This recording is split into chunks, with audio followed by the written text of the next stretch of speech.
एक वक्त का किस्सा है। रूमा घोपाट नामी गांव में एक लड़का पेपर अखबार रद्दी का काम करता था। गांव के कूड़ा चुनने वाले गली मोहल्ले से कागज चुनकर उसके पास बेचने के लिए आते और वो उससे कागज मुनासिब दामों खरीदता था। उसने एक गोदाम बनाया हुआ था जहां एक प्रेस मशीन थी। वो उन रद्दी को उस मशीन में डालता और उनको प्रेस करके उनकी गांठ बनाता था। उसका काम बहुत अच्छा था। उसके माँ बाप भी उससे बहुत खुश थे। हाँ बेटा, सुना आज का काम कैसा रहा? अब्बू जान, बहुत अच्छा काम हुआ है। आज गांव के सारे मजदूर आज काफी सारी रद्दी लेकर आए थे मेरे पास, लेकिन अब्बू जान एक मसला है। क्या मसला है बेटा? हर कोई आए दिन एक ही मुतालबा करता है कि अब रद्दी की कीमत बढ़ाओ, हालांकि मैं पहले ही मजदूरों को अच्छी कीमत देता हूँ। ओ बेटा, तू इन्हें लाखों रुपए भी दे देगा तो ये फिर भी खुश नहीं होंगे,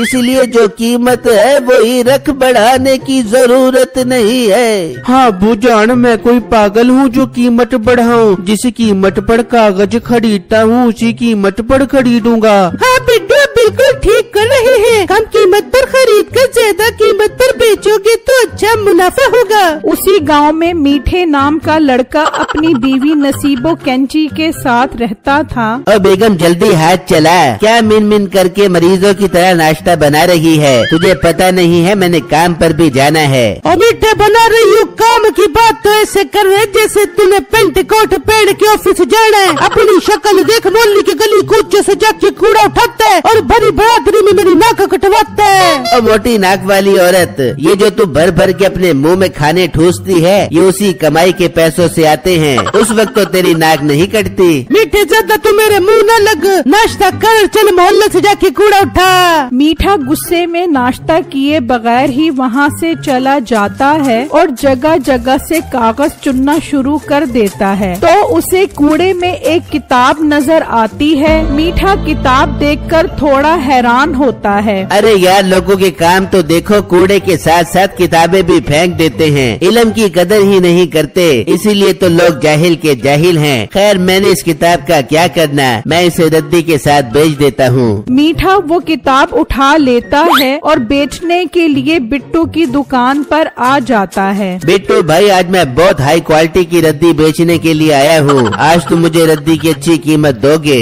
मीठे भाई, ये बात तो आप रोज ही मुझे आकर कहते हो। भाई, रद्दी चाहे साफ हो या पुरानी, कीमत वही मिलेगी। बेचनी है तो मैं वजन करता हूँ, वरना आप किसी और को जाकर बेच दो। बहुत भाई, तू कोई सियाना मोटा है बेटा। कभी के दिन बड़े तो कभी की रातें। कोई बात नहीं, कभी तो तू मेरे हत्थे चढ़ेगा, फिर तुझसे चुन चुन के बदला लूंगा। खैर, बिट्टू उसकी बात को नजरअंदाज करता है और रद्दी के साथ उस किताब को भी तोलकर मीठे को पैसे दे देता है। मीठा वो पैसे लेकर वहाँ से चला जाता है। यार, ये किताब कितनी साफ सुथरी है, मगर मैंने इस किताब का क्या करना? शाम को मैं इस किताब को मशीन में रद्दी के साथ डालकर इसकी गांठ बना दूंगा। मगर बिट्टू को क्या पता था ये किताब कोई आम किताब नहीं, बल्कि ये किताब एक जादूगर की किताब है जो उसके चेले ने गलती से फेंक दी थी। तेरे अंदर अकल ही नहीं है, तूने किताब मेरे से पूछे बगैर ही फेंक दी। उसमें मेरा सारा जादू लिखा हुआ था। मालिक, मुझे नहीं पता था, मैं तो समझा था वो किताब किसी काम की नहीं है, इसलिए मैंने वो किताब रद्दी के साथ फेंक दी। कम अकल, उसके बगैर मेरा सारा जादू बेकार है। कहाँ है वो किताब, जाकर ढूंढ कर आओ। ठीक है मालिक, मैंने किताब कूड़े में फेंकी थी, मैं जाकर उठा कर आता हूँ। उसके दोनों मुलाजिम निकलते हैं और उसी जगह पर आकर देखते हैं। यार, किताब तो मैंने यहाँ पर फेंकी थी, मगर वो किताब यहाँ मौजूद ही नहीं है। इसका मतलब कोई किताब उठा कर ले गया है। अब हम क्या करेंगे, कहाँ से ढूंढे? अगर वो किताब ला मिली तो मालिक तुझे और मुझे जलाकर भस्म कर देंगे। चल अब मालिक के पास चलते हैं और उन्हें जाकर बताते हैं। वो दोनों वापस आ जाते हैं और बताते हैं कि किताब नहीं मिली। उसे बहुत गुस्सा आता है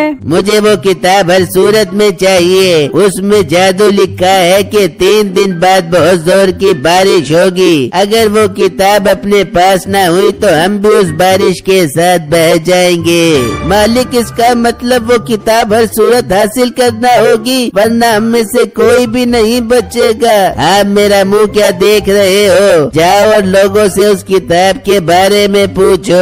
वो दोनों किताब की एक तस्वीर लेकर निकलते हैं और जगह जगह लोगों से पूछते हैं, मगर कोई भी उस किताब को नहीं जानता। वहाँ बिट्टू उस किताब को रद्दी के साथ उस मशीन में डाल देता है और मशीन चला देता है और उसकी गांठ बन जाती है। बिट्टू वो सारा माल ट्रक के जरिए फैक्ट्री भिजवा देता है। वहाँ वो दोनों मायूस जा रहे होते हैं कि उन्हें मीठा नजर आता है। ओ लड़के, तूने ऐसी किताब देखी है? मीठा उस तस्वीर को देखते ही चौंक जाता है। हाँ, ये किताब तो मुझे कूड़े में पड़ी मिली थी, तो मैंने उसे उठाकर रद्दी वाले को बेच दी। कहाँ है वो रद्दी वाला? हमें उसके पास लेकर चल। वो किताब कोई आम किताब नहीं है, हमें वो किताब हर सूरत में चाहिए।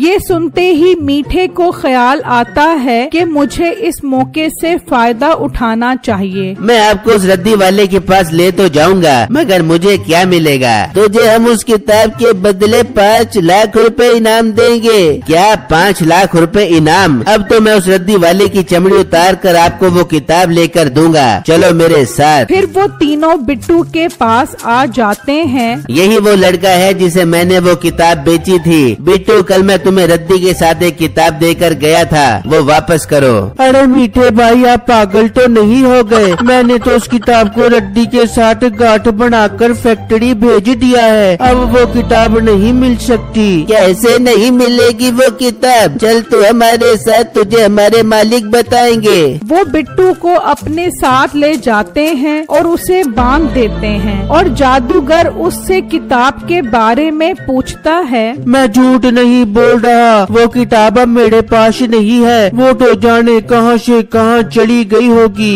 बिट्टू, क्यों तू मेरे 5 लाख रुपए मरवा रहा है? चल शाबाश, बता दे वो किताब कहाँ पर है, वरना ये तुझे नहीं छोड़ेंगे। मैंने कह दिया है वो किताब अब मेरे पास नहीं है। क्यों मेरा यकीन नहीं कर रहे? मारो इसे, मार मार के इसका भुरकस निकाल दो। 2 दिन बाद बारिश भी होने वाली है, ये भी उस बारिश में हमारे साथ बहेगा। वो बिट्टू को इतना मारते हैं कि उसे मार मार के अधमरा कर देते हैं। मुझे मत मारो, मुझसे अब और तकलीफ बर्दाश्त नहीं हो रही। मैं आपको वो किताब ढूंढ कर ला कर देता हूँ, चाहे मुझे उसके लिए फैक्ट्री ही क्यों ना जाना पड़े। लड़के, अब हमारे पास सिर्फ 2 दिन है। 2 दिन बाद बहुत जोर की बारिश होगी। उस किताब में जादू लिखा है जिससे हम उस बारिश से बच सकते हैं। तेरे पास 2 दिन है, वो किताब लेकर आ। बिट्टू वहाँ से निकलता है और गोदाम में आ जाता है। अब मैं वो किताब कहाँ से ढूंढूं? वो तो मैंने इस मशीन में डाल दी थी, पता नहीं अब वो किताब कहाँ से कहाँ चली गई होगी। बिट्टू थोड़ा आगे बढ़ता है और उस मशीन में देखता है तो वहाँ वो किताब एक कोने में पड़ी होती है। बिट्टू ये देखकर खुश हो जाता है और उस किताब को उठा लेता है। शुक्र है मुझे ये किताब मिल गई। मैं इस किताब को पढ़ता हूँ, आखिर इसमें ऐसा कौन सा जादू लिखा है। बिट्टू उस किताब को पढ़ने लग जाता है। जिस दिन पूरा चांद होगा उसके अगले दिन बहुत जोर की बारिश शुरू हो जाएगी, जिससे सब कुछ बह जाएगा। ये मंत्र पढ़ने से कागज का घर बन जाएगा जिस पर बारिश असर नहीं करेगी। उस घर पर जो जो सवार होगा वो उस बारिश से महफूज रहेगा। बिट्टू ये पढ़कर खुश हो जाता है। यार ये तो बहुत जबरदस्त मंत्र है। मैं ये मंत्र पढ़कर एक कागज का घर बना लेता हूँ, लेकिन जादूगर को अब मैं नहीं छोड़ूंगा, उसने मुझे बहुत मारा है। बिट्टू उस किताब में लिखा हुआ मंत्र पढ़ता है तो वहाँ एक कागज का घर आ जाता है। वो उसे घसीट कर एक दरिया के किनारे पर ले आता है और अपने घर वालों को उस बारिश के बारे में बताता है। क्या बिट्टू, इस तरह तो हम सब उस बारिश में मर जाएंगे। नहीं, मैंने एक जादुई कागज का घर बना लिया है, हम सब उस पर चढ़ जाएंगे, हमें कुछ नहीं होगा। इस तरह 2 दिन भी गुजर जाते हैं और हल्की हल्की बारिश भी शुरू हो जाती है। वो लड़का अभी तक आया नहीं, बारिश भी शुरू हो गई है। इससे पहले कि बारिश तेज हो वो किताब बहुत जरूरी है। मालिक वो लड़का आने वाला होगा, उसने 2 दिन का कहा था। नहीं तुम जाओ उसे लेकर आओ। फिर वो तीनों बारिश में बिट्टू से वो किताब लेने के लिए निकल जाते हैं। वहाँ बिट्टू अपनी फैमिली को दरिया के किनारे उस कागज की घर की तरफ ले जा रहा होता है कि जादूगर के मुलाजिम उसे रास्ते में मिल जाते हैं। कहाँ भाग रहे हो तुम और किताब कहाँ है? भाई साहब वो किताब मुझे मिल गई है, आप जादूगर भाई को लेकर दरिया पर पहुँचो, वो किताब मैं आपको वहीं पर देता हूँ। ये सब सुनकर वो खुश हो जाते हैं और वापस जादूगर के पास पहुँच जाते हैं। मालिक किताब मिल गई है, उस लड़के ने हमें दरिया पर बुलाया है। बहुत अच्छी बात है, टाइम जाया मत करो इससे पहले कि बारिश तेज हो जाए। दरिया पर चलो। वो सब जब दरिया पर पहुँचते हैं तो बिट्टू अपनी फैमिली के साथ उस कागज के घर पर सवार होता है। बिट्टू तुम इस कागज के घर पर क्या कर रहे हो? लाओ किताब हमें दे दो। मैं पागल हूँ जो ये किताब तुम्हें दे दूँ। इस किताब से ही तो मैंने ये कागज का घर बनाया है ताकि हम इस तूफानी बारिश से महफूज रहें। ये तुम क्या बकवास कर रहे हो? किताब हमें दे दो इससे पहले कि बारिश तेज हो जाए। होने दो तेज बारिश, तुम्हें इसकी सजा मिलनी चाहिए। फिर बारिश इतनी तेज होती है कि वो सब उसमें डूब जाते हैं और उनका काम तमाम हो जाता है। जादूगर के मरते ही बारिश रुक जाती है और बिट्टू अपनी फैमिली समेत घर वापस आ जाता है।